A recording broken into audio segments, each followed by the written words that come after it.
Yesus, dan tak lupa saya ucapkan selamat pagi. Selamat kita akan sehidangan dengan Tuhan lewat kebenaran firman Tuhan. Sebagaimana Tuhan Yesus pernah berkhotbah, berbahagialah orang yang lapar dan dahaga akan kebenaran firman Tuhan, karena mereka akan dijamu sehingga kenyang. Saya percaya bahwa Bapak Ibu Saudara sekalian lapar dan dahaga akan kebenaran firman Tuhan.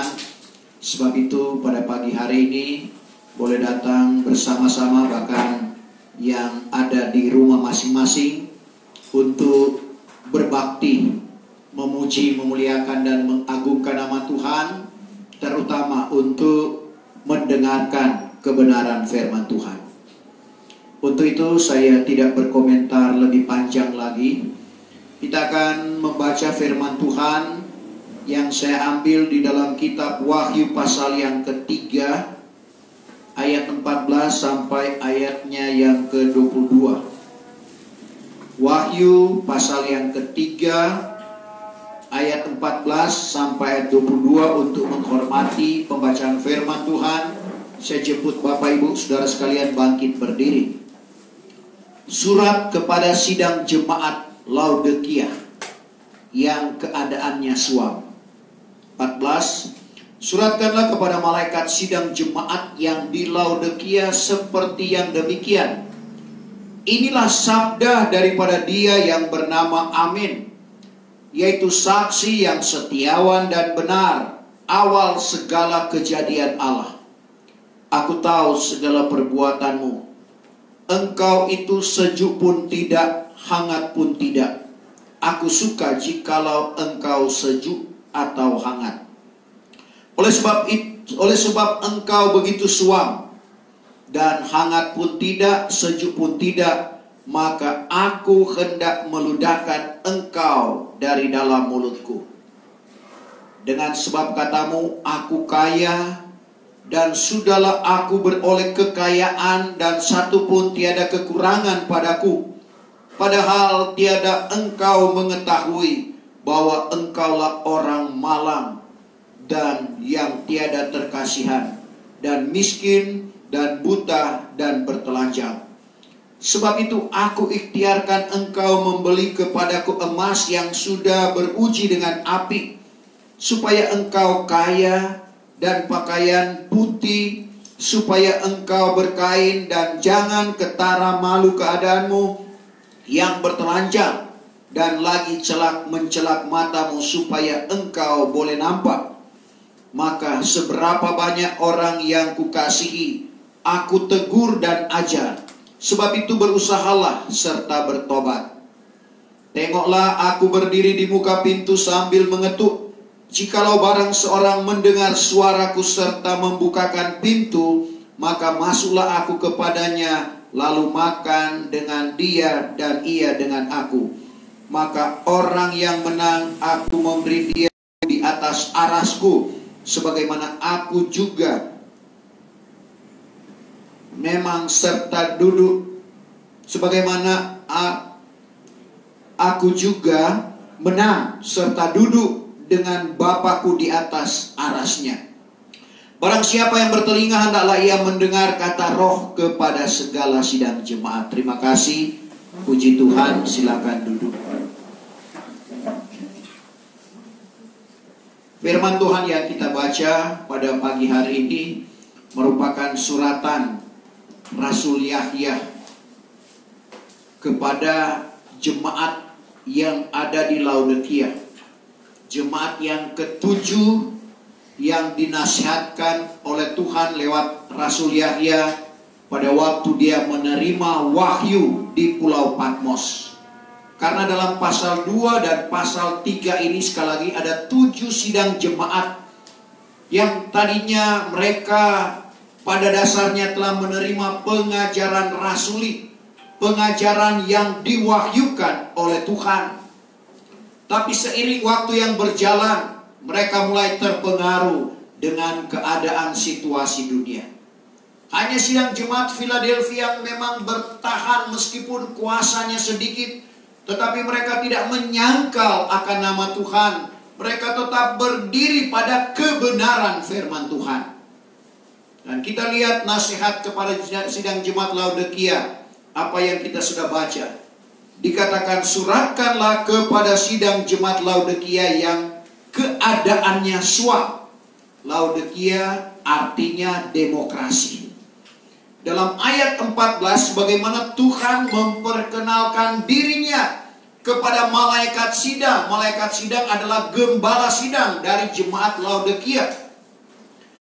Suratkanlah kepada malaikat sidang jemaat Laodikia seperti yang demikian. Inilah sabda daripada Dia yang bernama Amin. Jadi bagaimana Tuhan memperkenalkan dirinya lewat gembala sidang kepada jemaat yang ada di Laodikia. Inilah sabda daripada Dia yang bernama Amin. Sabda atau firman Tuhan. Inilah firman daripada Dia yang bernama Amin. Amin artinya demikianlah sesungguhnya. Dan selanjutnya yaitu saksi yang setiawan dan benar. Jadi Dia yang bernama Amin, yaitu saksi yang setiawan dan benar. Bagaimana Tuhan Yesus sekali lagi mengungkapkan bahwa Dia adalah saksi yang setiawan dan benar. Saksi di sini berbicara tentang Dia sebagai nabi. Seperti kita lihat di dalam Wahyu 1 ayat yang kelima. Wahyu 1 ayat 5.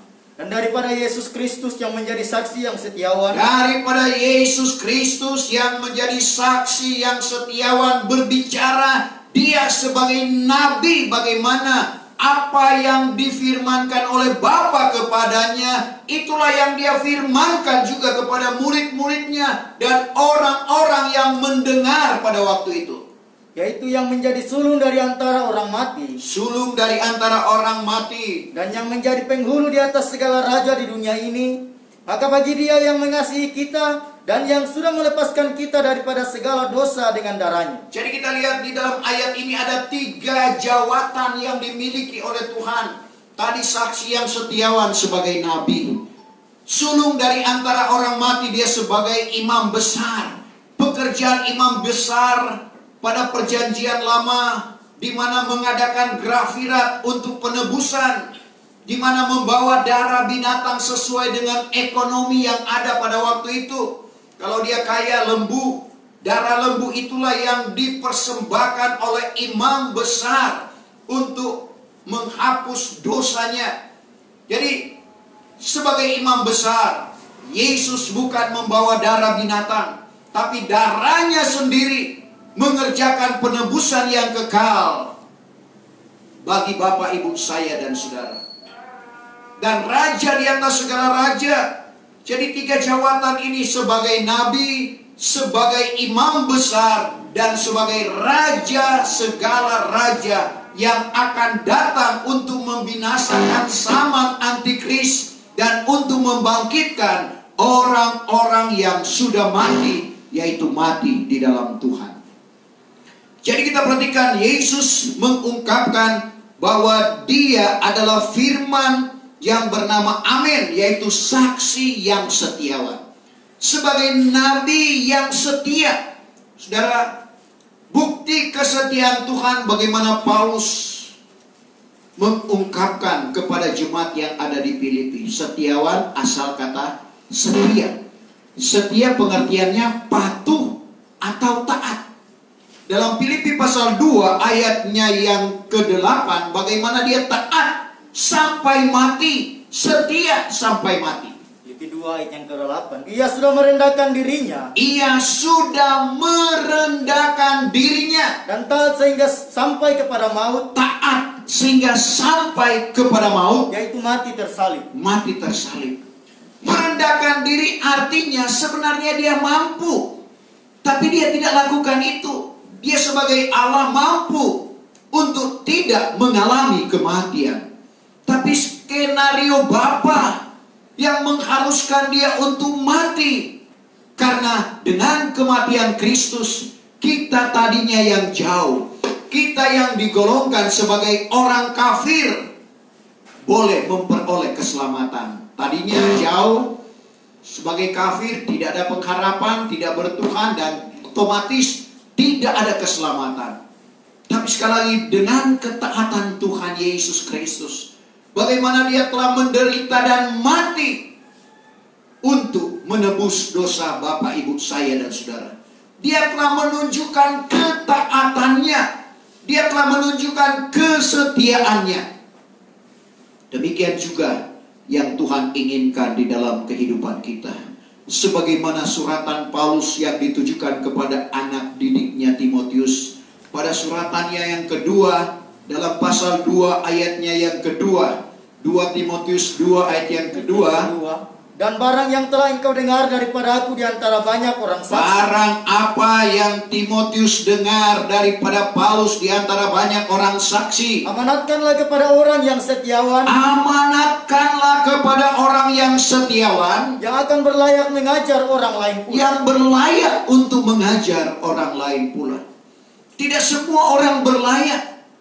Hanya orang yang setiawan. Seperti Timotius tentunya. Berlayak untuk mengajar orang lain. Kita dituntut untuk setia. Dan kesetiaan itu dimulai dari perkara yang kecil. Kita tidak akan mungkin setia pada perkara yang besar. Kalau pada perkara yang kecil saja kita tidak setia. Sehingga dalam Lukas 10 ayat 16 ya. Lukas 16 ayat 10. Siapa yang setia dengan perkara yang terlebih kecil? Siapa yang setia dengan perkara yang terlebih kecil? Dia setia juga dengan perkara yang besar. Ia akan setia pada perkara yang besar. Dan siapa yang tidak adil di dalam perkara yang terlebih kecil? Yang tidak adil pada perkara yang kecil, ia tidak adil juga di dalam perkara yang besar. Tidak akan adil pada perkara yang besar. Jadi bagaimana Tuhan mengingatkan, menuntut kehidupan kita supaya dari perkara-perkara yang kecil kita harus setia. Supaya kita dipercayakan pada perkara yang besar. Perkara yang kecil juga kita harus berlaku adil. Supaya kita adil juga pada perkara yang besar. Jadi Dia yang bernama Amin, yaitu saksi yang setiawan dan benar. Kristus adalah kebenaran. Dia mengungkapkan itu dalam Yahya 14 ayat 6. Aku inilah jalan, kebenaran, dan hidup. Seorang pun tiada sampai kepada Bapa kecuali dengan aku. Jadi Dia adalah kebenaran. Dia memang benar. Tidak ada salah di dalam kehidupannya. Kenapa? Karena Dia adalah firman. Dia adalah Allah sendiri. Yohanes 1 ayat 1, pada mulanya adalah firman. Firman itu bersama-sama dengan Allah. Dan firman itu juga adalah Allah. Dan firman itu datang ke dunia ini menjelma menjadi manusia. Yohanes 1 ayat 14. Bahwa Kristus, sekali lagi, yang adalah firman, datang ke dalam dunia ini menjelma menjadi manusia untuk menyelamatkan kita sebagai makhluk ciptaannya yang mulia. Tuhan begitu mengasihi kita sebagai manusia. Karena manusia itu sekali lagi merupakan ciptaan Allah yang mulia. Buktinya manusia itu diciptakan menurut peta dan teladan Allah. Sehingga sekali lagi Tuhan tidak gemar, Tuhan tidak inginkan seperti suratan Petrus kepada orang-orang pilihan yang ada di Pontus, Galatia, Kapadokia, Asia, dan Bithynia. Dia katakan dalam 2 Petrus 3 ayatnya yang ke-9. Ayat yang ke-9. Maka Tuhan yang tidak berlambatan dalam hal perjanjian itu. Tuhan yang tidak berlambatan di dalam hal perjanjiannya itu. Sebagaimana ada beberapa orang yang membilangkan hal itu lambat. Sebagaimana ada orang yang membilangkan hal itu lambat. Melainkan panjang sabar akan kamu. Panjang sabar Tuhan akan Bapak, Ibu, saya, dan saudara. Melainkan sehingga sekali tiada ia gemar akan seorang pun binasa. Tiada ia gemar seorang pun akan binasa. Melainkan sehingga sekaliannya sampai kepada tobat. Melainkan sekaliannya sampai kepada tobat. Itulah yang diinginkan oleh Tuhan dalam kehidupan kita. Dan Tuhan mau, kehendak Tuhan dalam kehidupan kita manusia, supaya kita dibawa pada pengenalan akan hal yang benar, supaya diselamatkan. Karena kalau tidak sampai pada pengenalan akan hal yang benar, otomatis tidak akan diselamatkan. Sehingga kepada Timotius 2 kali, saudara, bagaimana Paulus menyuratkan ada yang belajar, tidak sampai pada pengenalan akan hal yang benar. Sedangkan yang dikehendaki oleh Tuhan, supaya semua sampai pada pengenalan akan hal yang benar. Kita perhatikan dulu 1 Timotius 2 ayat yang keempat. Yang keempat, yang berkehendakan sekalian manusia beroleh selamat. Yang berkehendakan, yang berkemauan supaya semua orang beroleh selamat. Dan sampai kepada pengenalan dari hal yang benar. Dan sampai pada pengenalan akan yang benar. Untuk mencapai keselamatan yang dijanjikan oleh Tuhan, kita perlu sampai kepada pengenalan akan hal yang benar. Karena dalam suratannya yang kedua, dalam 2 Timotius 3 ayat 7, ada yang belajar, tapi tidak pernah sampai pada pengenalan akan hal yang benar.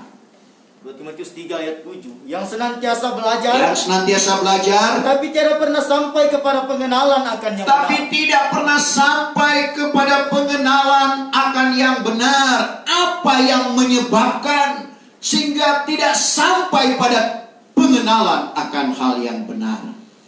Karena tidak mau tunduk kepada kebenaran Allah. Sama dengan umat Israel. Sehingga dinubuatkan oleh Hosea 4 ayat 6, umatku dibinasakan karena tiada berpengetahuan.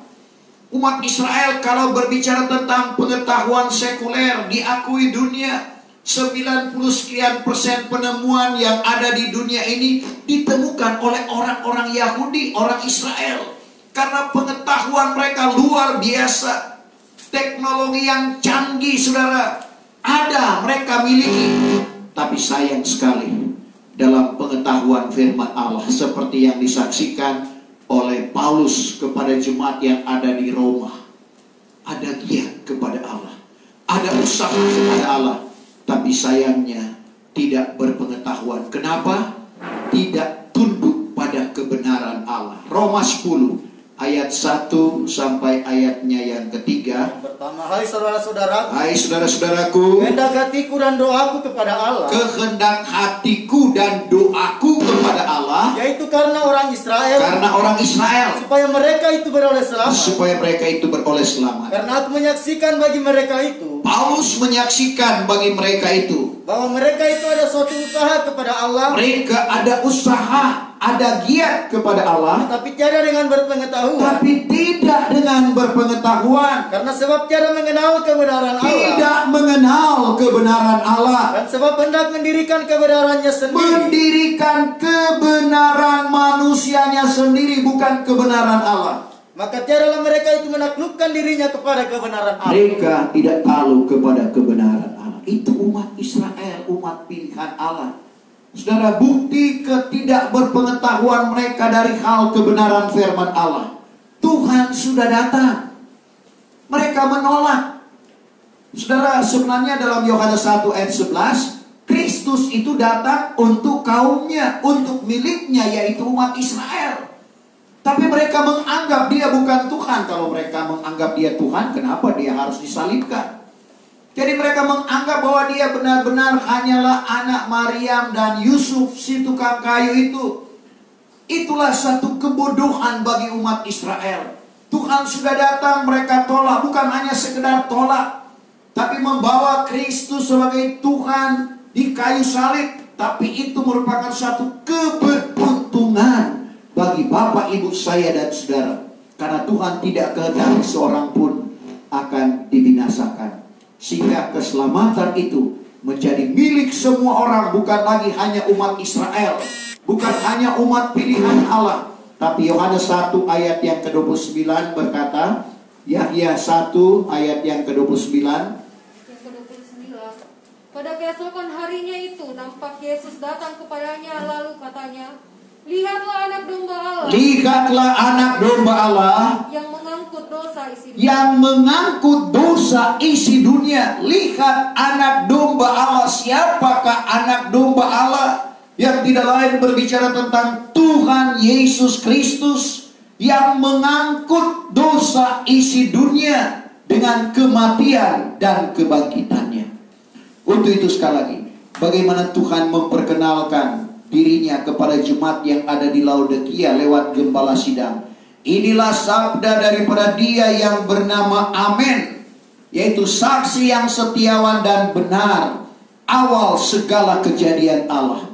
Berbicara Bapak Ibu Saudara, segala sesuatu belum berlaku Tuhan sudah ketahui. Belum terjadi Tuhan sudah tahu, karena Dia adalah Tuhan. Dia yang menciptakan langit dan bumi serta segala sesuatu yang ada di dalamnya. Sehingga kita perhatikan dalam Wahyu 1 ayatnya yang ke-8, Dia adalah Alif dan Ya. Dia adalah yang awal dan yang akhir. Wahyu 1 ayat 8. Aku inilah Alif dan Ya. Aku ini Alif dan Ya. Demikianlah firman Allah Tuhan itu. Demikianlah firman Allah Tuhan itu. Yang ada dan yang sudah sedia ada. Dan yang ada dan yang sudah sedia ada. Dan yang akan datang kelak. Dan yang akan datang kelak. Yaitu yang Maha Kuasa. Yang Maha Kuasa. Jadi Dia adalah yang awal dan yang akhir. Karena Dialah yang menciptakan langit dan bumi serta segala isinya. Ayat yang ke-15 dalam pembacaan tadi. Aku tahu segala perbuatanmu. Engkau itu sejuk pun tidak, hangat pun tidak. Aku suka jikalau engkau sejuk atau hangat. Jadi jemaat yang ada di Laodikia ini kadangkala hangat. Hangat itu panas. Saudara, bagaimana sekali lagi keberadaan mereka, kalau mereka sungguh-sungguh, bagaimana roh Allah, karunia-karunia itu akan bekerja sebagaimana mestinya. Tapi kadangkala sejuk atau dingin, di mana roh Allah tidak bekerja. Saudara, demikian juga dengan kehidupan kita. Bagaimana Tuhan kehendaki supaya roh Allah itu bekerja dengan sempurnanya. Jangan kita pikirkan perkara-perkara daging. Jangan jadi seperti jemaat yang ada di Galatia, yang sudah dimulai dengan roh, diakhiri dengan perihal duniawi. Memang dunia ini sangat-sangat mempengaruhi. Galati 3 ayat yang ketiga. Adakah kamu sebegitu bodoh? Adakah kamu sebegitu bodoh? Sedang kamu sudah mulai dengan roh. Sedang kamu sudah dimulai dengan roh. Sekarang kamu hendak menyudahkan atas peri duniawi. Kamu akhiri dengan perihal duniawi. Jadi kita perhatikan jemaat yang ada di Galatia yang sudah dimulai dengan roh, terpengaruh dengan keadaan dunia. Karena itu merupakan sodoran daripada kuasa kegelapan. Sebab itu Rasul Yahya mengingatkan, jangan kita mengasihi dunia dan barang apa yang ada di dalam dunia. Karena kalau kita mengasihi dunia, 1 Yahya 2 ayat 15, kasih Bapa itu tidak ada di dalam kehidupan kita. Dan iblis tahu bahwa kita masih terpengaruh dengan keinginan-keinginan dunia, yaitu keinginan mata, keinginan daging atau keinginan tubuh, dan hidup dengan kesombongan atau hidup dengan jemawa. Itu bukan berasal daripada Bapa, melainkan berasal daripada dunia ini. Sama dengan jemaat yang ada di Laodikia. Tadinya mereka dimulai dengan roh. Sama dengan jemaat yang ada di Galatia, karena mereka menerima pengajaran yang diwahyukan oleh Tuhan, tapi terpengaruh dengan keadaan dan situasi dunia. Jadi Tuhan mau kepada jemaat yang ada di Laodikia ini, supaya kalau mereka panas, panas. Jangan panas dingin, suam. Karena dilanjutkan ayat yang ke-16 dikatakan, oleh sebab engkau begitu suam, dan hangat pun tidak, sejuk pun tidak. Hangat ini pengaruh bahasa Melayu. Hangat itu panas, tapi orang Indonesia bikin hangat itu tidak panas, tidak dingin. Bukan sebenarnya. Yang tidak panas, tidak dingin itu suam. Jadi cocok ini dengan bahasa Manado, lau-lau. Lau-lau itu tidak panas, tidak dingin. Jemaat yang ada di Laodikia ini dikatakan, dengan sebab katamu aku, 16, oleh sebab engkau begitu suam, hangat atau panas pun tidak, sejuk pun tidak, aku hendak meludahkan engkau dari dalam mulutku. Jadi Tuhan mau mereka kalau panas-panas, artinya kalau mau ikut Tuhan, ikut Tuhan. Kalau mau ikut dunia, ikut dunia. Tuhan tidak mau kita ikut Tuhan dan ikut dunia. Allah itu cemburuan, bukan cuma manusia yang cemburu. Tuhan juga cemburu. Kalau kita mengaku kita mengasihi Tuhan, lalu kita masih mengasihi dunia ini. Sehingga dalam Nahum 1 ayat yang kedua, Allah itu cemburuan adanya. Nahum 1 ayat 2, bahwa Tuhan itu Allah yang cemburuan dan Tuhan itu Allah yang cemburuan dan pembalas. dan pembalas. Tuhan itu pembalas yang hebat dengan kehangatan murkanya. Pembalas dengan kehangatan murkanya. Tuhan itu pembalas bagi segala musuhnya. Musuhnya. Dan dikekalkannya murkanya akan segala seterunya. Jadi kita lihat Tuhan itu cemburuan. Dia cemburu sekali lagi kepada kita yang mengaku mengasihi Dia, yang memang sudah melakukan kehendaknya, tapi mau memberi diri lagi kepada dunia ini.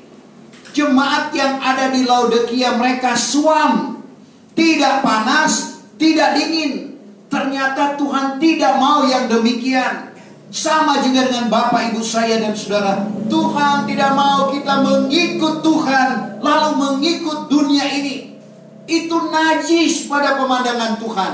Karena Tuhan ludahkan, artinya yang keluar dari mulut itu adalah najis. Matius 15 ayat yang ke-11. Yang ke-11, bukannya barang yang masuk ke dalam mulut itu menajiskan orang. Bukan barang yang masuk ke dalam mulut itu menajiskan orang, Melainkan barang yang keluar dari dalam mulut. barang yang keluar dari mulut Itulah yang menajiskan orang. itulah yang menajiskan. Karena ayat ini, oleh sebab engkau begitu suam dan hangat pun tidak, sejuk pun tidak, maka aku hendak meludahkan engkau dari dalam mulutku.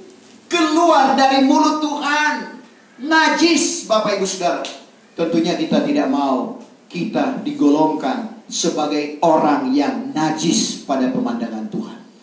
Jadi Tuhan mau biarlah kita benar-benar di dalam mengikut Tuhan panas dengan Roh Kudus. Roh Kudus senantiasa yang menuntun kehidupan kita. Karena kalau kita berjalan dengan Roh, maka tabiat duniawi tidak kita akan genapkan. Itu kata Paulus. Kalau kita berjalan dengan Roh, tabiat duniawi itu tidak akan kita genapkan di dalam kehidupan kita. Untuk itu kita perhatikan Galati 5 ayat yang ke-16. 16, tetapi demikian inilah kataku. Demikian inilah kata Paulus. Berjalanlah kamu dengan roh. Berjalanlah kamu dengan Roh. Niscaya kehendak tabiat duniawi tidak akan kamu genapkan. Niscaya kehendak tabiat duniawi tidak kamu genapkan. Kalau kita berjalan dengan Roh, berarti kita berjalan menurut petunjuk Tuhan. Kalau kita berjalan menurut petunjuk Tuhan, berarti kita harus memiliki karunia-karunia Roh Kudus. Dan kalau petunjuk Tuhan itu tidak akan salah, Bapak Ibu Saudara. Sebab itu kita berdoa, saya selalu berdoa, supaya bagaimana anugerah Roh Kudus itu, karunia-karunia Roh Kudus itu kembali sebagaimana kabar pengantin mula-mula. Tadi malam ada ibadah generasi muda gereja segala bangsa. Ada 3 narasumber, saya ikuti sampai selesai tentang ketiga tokoh dalam kabar pengantin ini, menceritakan bagaimana mereka dipanggil oleh Tuhan, bagaimana kuasa Tuhan bekerja, yang sakit disembuhkan, lalu karunia-karunia Roh bekerja sebagaimana mestinya. Saudara, dia sebutkan nama, sementara orang yang menyebutkan nama itu tidak kenal dia. Inilah luar biasa kabar pengantin mula-mula dengan kuasa Roh, dengan petunjuk-petunjuk Tuhan. Saya juga masih alami itu karena saya masih dapatkan guru almarhum Bapak Waluntu. Mengikuti penginjilan, semua ditentukan oleh Tuhan. Siapa yang pimpin pujian, sampai doa, Tuhan tentukan. Karena pikiran manusia berbeda dengan kepikiran Tuhan. Kadang-kala kita anggap baik, belum tentu baik pada pemandangan Tuhan. Kita ingat selalu apa yang terjadi pada Samuel. Dia disuruh oleh Tuhan. Karena dia disuruh oleh Tuhan pergi ke rumah Isai, dia laksanakan itu. Sampai di rumah Isai, dia tidak lagi bertanya kepada Tuhan. Dia langsung menafsirkan bahwa inilah dia yang akan diurapi. Inilah yang akan diminyaki bagi Tuhan pada waktu dia lihat Eliab tinggi, perkasa, dan gagah pada pemandangan manusia. Tapi datang firman Tuhan kepadanya dalam 1 Samuel 16 ayat 6 dan 7. Samuel, yang dipandang oleh manusia itu satu pun tiada adanya. Manusia hanya memandang apa yang ada di hadapan, tapi Tuhan memandang sampai ke dalam batin. Saya tidak tahu apa yang ada di dalam hati Bapak Ibu Saudara. Saya tidak tahu apa yang ada di dalam pikiran Bapak Ibu Saudara. Tapi Tuhan tahu. Sebab itu kita berdoa supaya Tuhan menjawab setiap pergumulan kita lewat firman Tuhan. Karena firman Tuhan itu adalah Allah sendiri. Jadi dia mengetahui sampai kedalaman batin kita. Itulah kemahakuasaan Tuhan. Sebab itu kita perhatikan di dalam ayat tadi, ayat 16. Oleh sebab engkau begitu suam dan hangat pun tidak, sejuk pun tidak, maka aku hendak meludahkan engkau dari dalam mulutku. Jadi kita perhatikan, suam itu adalah gereja 5 perempuan bodoh. Jadi orang yang bermasa bodoh, saudara, akan jadi seperti gereja yang suam. 5 perempuan. Artinya 5 perempuan ini 5 anak darah. Anak darah artinya sudah dewasa, tapi bermasa bodoh. Di mana diperumpamakan Tuhan dalam Matius 25 ayat 1 sampai 3. Ada 10 anak darah yang sudah dewasa, berarti sudah akil balik. Tapi ada yang bijak, ada yang bodoh. Nah, yang bijak ini itulah gereja yang panas. Tapi yang bodoh itulah gereja yang suam. Dan yang dingin itu berbicara tentang gereja sundal. Ada rahasia khusus itu dalam Wahyu pasal yang ke-13 dan Wahyu 17. Tapi marilah kita jadi seperti gereja atau 5 anak darah yang bijak, yang tetap ada pelita dan ada minyak. Yang bodoh itu ada pelita, tapi tidak ada minyak. Pelita dan minyak itu merupakan satu kesatuan. Tidak mungkin akan menyala meskipun ada pelita kalau tidak ada minyak. Demikian sebaliknya. Jadi harus ada pelita yang berbicara tentang firman, minyak berbicara tentang Roh Kudus, sehingga kita berusaha untuk memiliki karunia-karunia Roh Kudus. Tapi jemaat yang ada di Laodikia ini sudah tidak mengandalkan roh, tapi mereka mengandalkan kekayaan. Tidak salah kalau kita diberi kekayaan, tapi yang salah kepada jemaat yang ada di Laodikia ini, mereka betul-betul mengandalkan kekayaannya. Karena dikatakan dalam ayat 17, dengan sebab katamu aku kaya dan sudahlah aku beroleh kekayaan, dan satu pun tiada kekurangan padaku. Padahal tiada engkau mengetahui bahwa engkaulah orang malang dan yang tiada terkasihankan, miskin, buta, dan bertelanjang. Jadi kita perhatikan bagaimana Tuhan menegur mereka yang mengandalkan kekayaan. Saudara, bukan berarti orang kaya tidak, seperti kalau kita perhatikan di dalam Matius pasal 19. Mulai ayat bertanya mendengar perkataan Tuhan waktu itu, kalau begitu siapa yang akan selamat? Tapi Tuhan bilang mustahil bagi manusia, tapi bagi Allah tidak ada perkara yang mustahil. Coba baca dulu Matius 19 mulai ayat 23. Maka kata Yesus kepada murid-murid, Kata Yesus kepada murid-muridnya, sesungguhnya aku berkata kepadamu, sesungguhnya aku berkata kepadamu, bahwa sukarlah seorang yang kaya masuk ke dalam kerajaan surga. sukar orang kaya masuk ke dalam kerajaan sorga. Lagi pula aku berkata kepadamu, Lagi pula aku berkata kepadamu, lebih mudahlah seekor unta masuk ke lubang jarum lebih mudah seekor unta masuk ke dalam lubang jarum daripada seorang yang kaya masuk ke dalam kerajaan daripada Allah. seorang kaya yang masuk kerajaan Allah. Setelah dengar oleh murid-murid itu yang demikian, tercenganglah mereka itu amat sangat. Lalu katanya, kalau begitu, siapakah yang beroleh selamat? Siapakah yang beroleh selamat? Maka sambil memandang mereka itu berkatalah ia, kepada manusia perkara ini mustahil, Kepada manusia perkara ini mustahil, tetapi kepada Allah tiada ada perkara yang tetapi mustahil. kepada Allah tiada yang mustahil. Jadi kita jangan anti orang kaya. Kalau dia kaya jasmani lalu kaya rohani, itulah yang Tuhan inginkan. Tapi jemaat yang ada di Laodikia ini karena sudah kaya mengandalkan kekayaannya.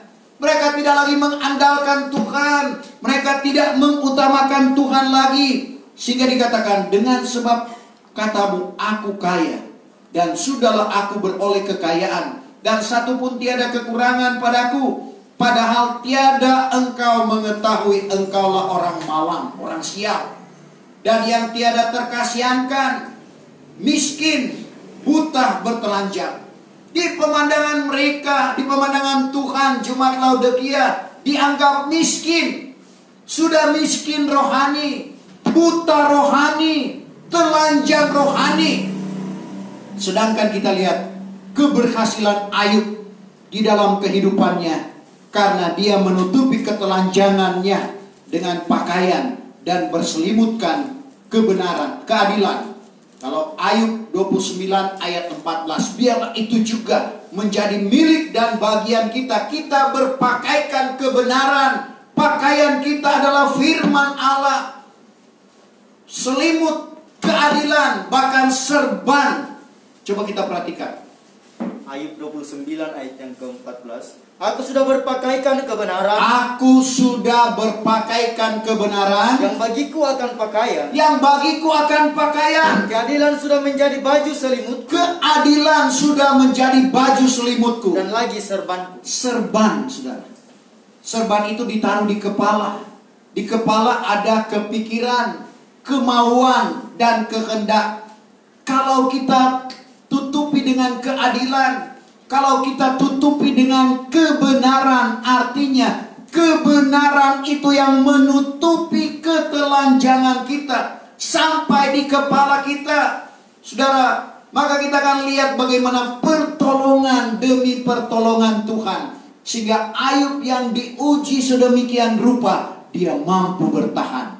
Karena dia berpakaikan kebenaran. Tidak seperti jemaat yang ada di Laodikia ini. Sebenarnya mereka orang yang paling sia-sial, paling malang di dalam dunia. Karena Tuhan bilang, kamu buta, kamu bertelanjang, saudara, kamu miskin. Padahal mereka kaya secara jasmani. Tapi bersyukurlah kita kalau kita sudah kaya jasmani, lalu kita juga dikayakan rohani kita.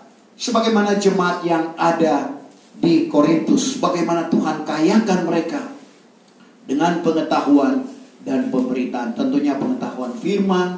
Dan coba kita baca 1 Korintus 1 ayat yang kelima. Yang kelima, bahwa di dalam Dia itu kamu dikayakan dalam tiap-tiap hal. Di dalam Kristus kamu dikayakan di dalam tiap-tiap hal. Yaitu di dalam segala hal pemberitaan. Dalam hal pemberitaan Dan segala pengetahuan. dan segala pengetahuan. Itu yang Tuhan inginkan. Sebab itu dalam ayat 18, sebab itu aku ikhtiarkan engkau membeli kepadaku emas yang sudah beruji dengan api, supaya engkau kaya, dan pakaian putih, supaya engkau berkain, dan jangan ketara malu keadaanmu yang bertelanjang, dan lagi celak mencelak matamu, supaya engkau boleh nampak. Jadi kita lihat bagaimana Tuhan inginkan mereka untuk menjadi kaya, emas rohani. Kalau kita perhatikan dalam 1 Petrus 1 ayat yang ke-7, kesungguhan iman. Iman itu datang dari berita. Berita adalah sabda Kristus.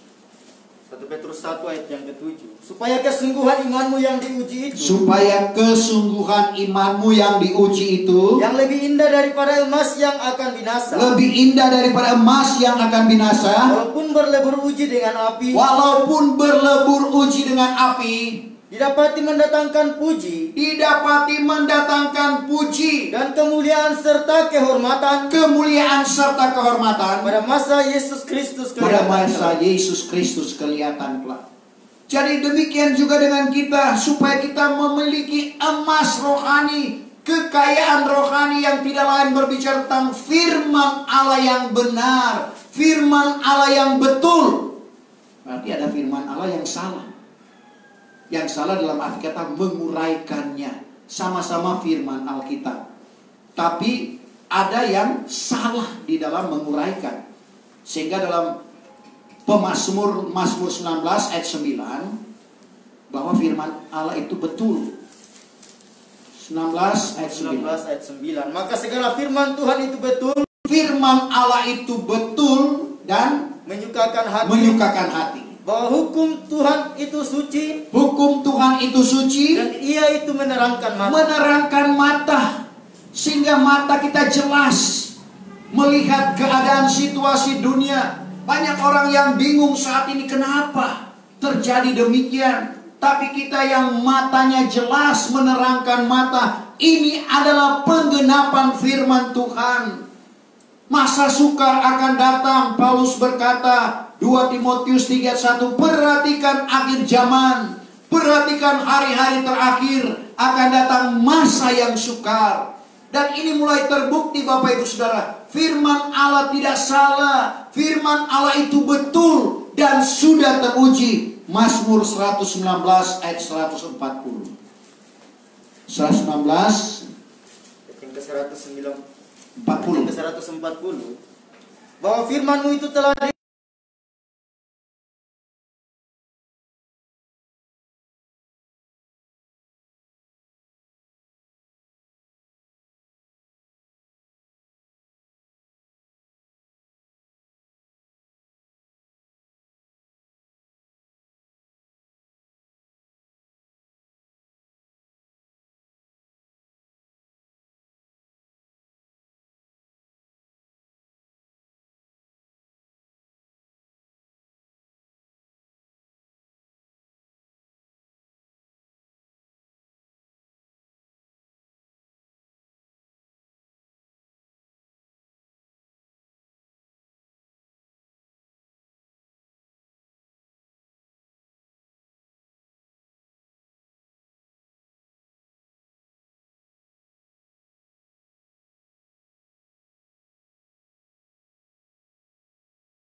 pakaianmu. Tobatlah kepada Tuhan. Tobatlah kepada Tuhan Allahmu. Karena ialah amat mengasihi dan rahmani. Ia amat mengasihi dan rahmani, berbelas kasihan. Dan panjang sabar. Panjang sabar. Dan besarlah kemurahannya. Besar kemurahannya. Dan bersesallah ia akan jahat. Bersesallah ia akan jahat.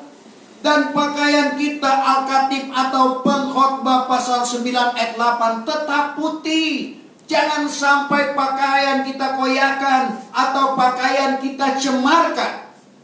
Al-Khatib 9 atau Pengkhotbah 9 ayat 8. Yang ke-8, hendaklah selalu pakaianmu putih. Hendaklah selalu pakaianmu putih. Dan pada kepalamu jangan kurang minyak. Pada kepalamu yang ada pikiran, kemauan, dan kehendak. Jangan kehilangan Roh Kudus. Minyak sekali lagi berbicara tentang Roh Kudus. Kita harus berpakaian putih, di mana melambangkan kesucian dari kebenaran firman Tuhan itu.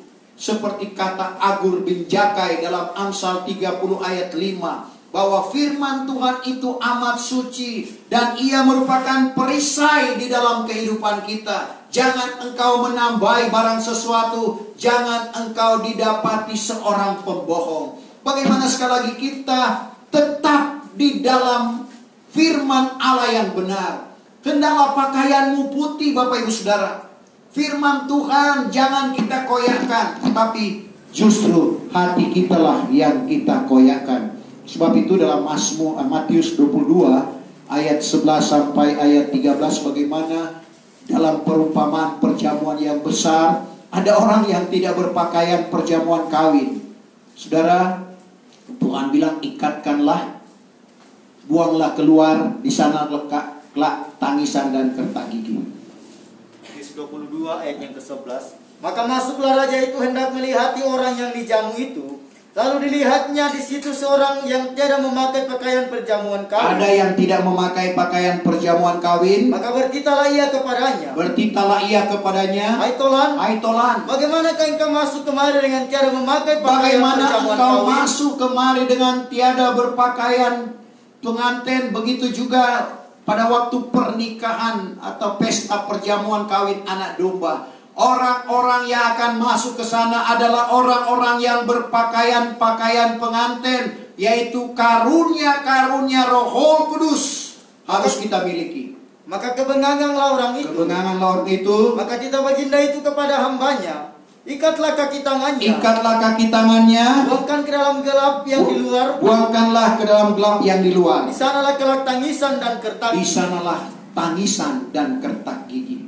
Jadi kita harus berpakaian. Wahyu 19 ayat 7, ketika kawin anak domba sudah tiba, istri atau pengantinnya sudah bersedia. Apa yang dipersiapkan? Pakaian pengantin. Pakaian pengantin itu adalah berbicara tentang karunia-karunia Roh Kudus.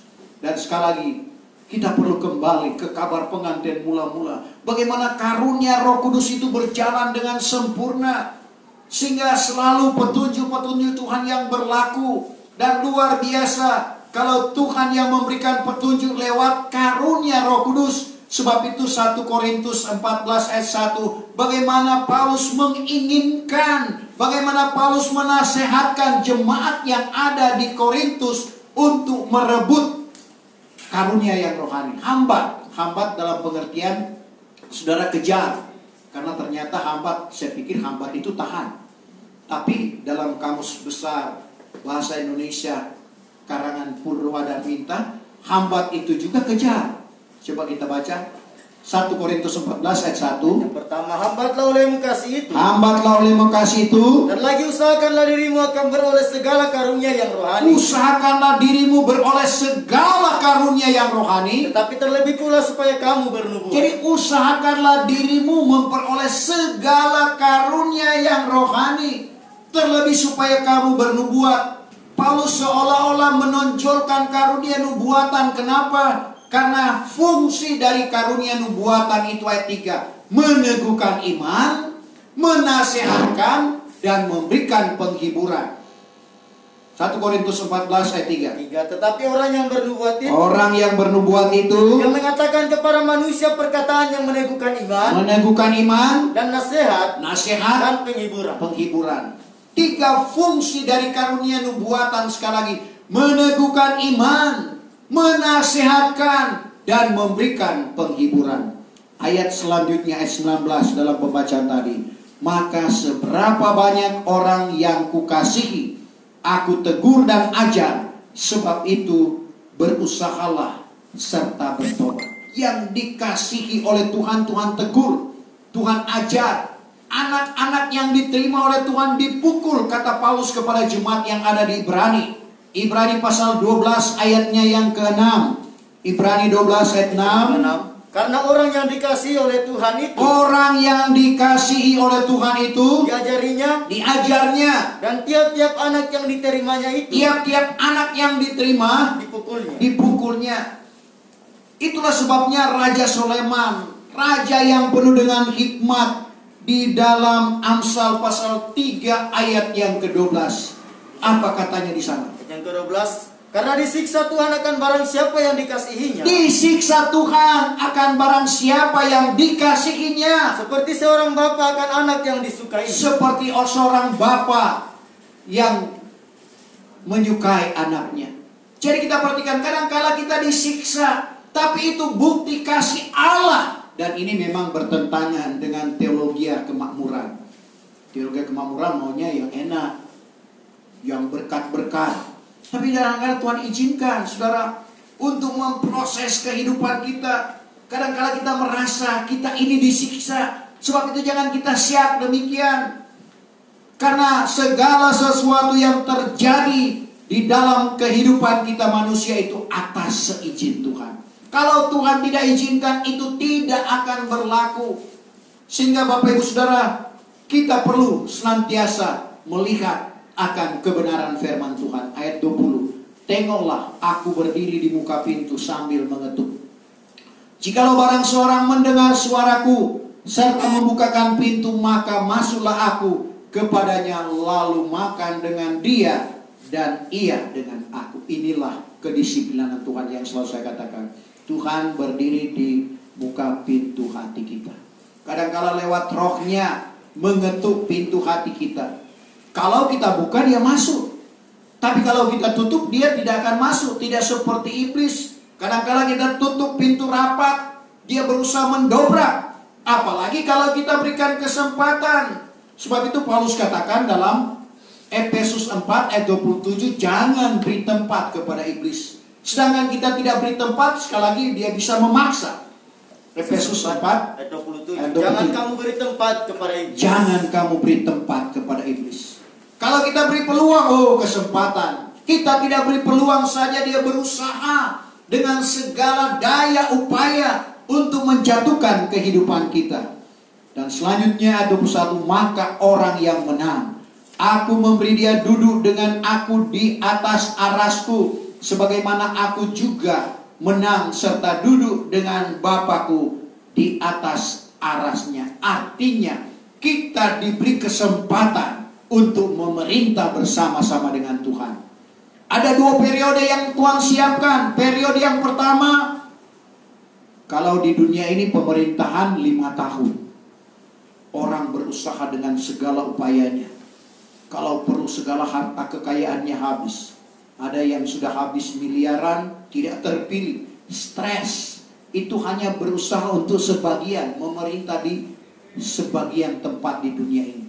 Tapi yang Tuhan janjikan kita bukan 5 tahun, bukan 10 tahun, bukan 100 tahun, tapi 1000 tahun. Di 1000 tahun masa damai. Kita akan memerintah bersama dengan dia sesuai ayat ini. Dan yang menjadi pengantin Tuhan bukan hanya 1000 tahun masa damai. Periode yang kedua di bumi baru, langit baru, di mana pemerintahan kekal yang tidak ada batas waktunya. Di bumi baru, Wahyu 22 ayatnya yang kelima, tidak ada lagi matahari di sana.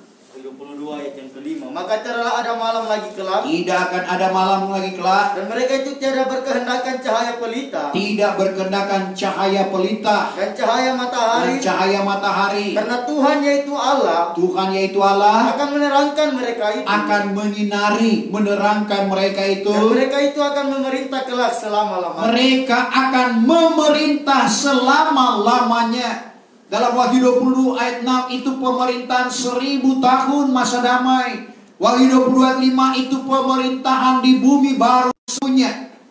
Itulah pemerintahan bersama dengan Kristus yang dijanjikan oleh Tuhan. Siapa yang bertelinga hendaklah ia mendengar kata Roh kepada segala sidang jemaat. Artinya kita perlu mengerti. Kita berdoa supaya Tuhan karena kemampuan kepandaian seorang.